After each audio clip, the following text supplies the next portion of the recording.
සමිතාගේ 56 වැනි උපන්දිනයට චිරන්තගෙන් පුදුම හිතෙන සුබ පැතුමක්. ජනප්‍රිය ප්‍රවීණ ගායන ශිල්පිනී සමිතා එරන්දගේ මුදුන්කොටුව මහත්මියගේ උපන්දිනය 7 වෙනි දින යෙදී තිබුණා. 1970 ජනවාරි 7 වෙනි දින උපත ලැබූ සමිතා මුදුන්කොටුව ඇයගේ 56 වැනි උපන්දිනය සමරා තිබුණා. සමිතාගේ ආදරණීය ස්වාමි පුරුෂයා වන චිරන්ත ගුණවර්ධන විසින් ඇයට මිල අධික මෝටර් රථයක් ත්‍යාග කරමින් පවසා තිබුණේ මෙවන් කතාවක්. ඔයාගේ ආදරය මව හැමදාම ජීවත් කරවනවා.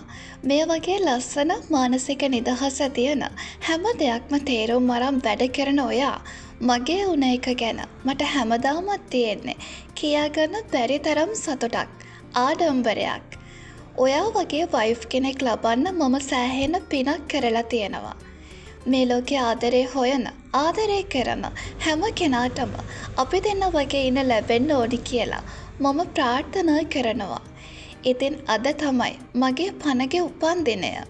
නිදුක් නිරෝගී සුබම සුබ උපන්දිනයක් වේවා කියලා මගේ ලස්සන රෝස මලට මම විශ් කරනවා.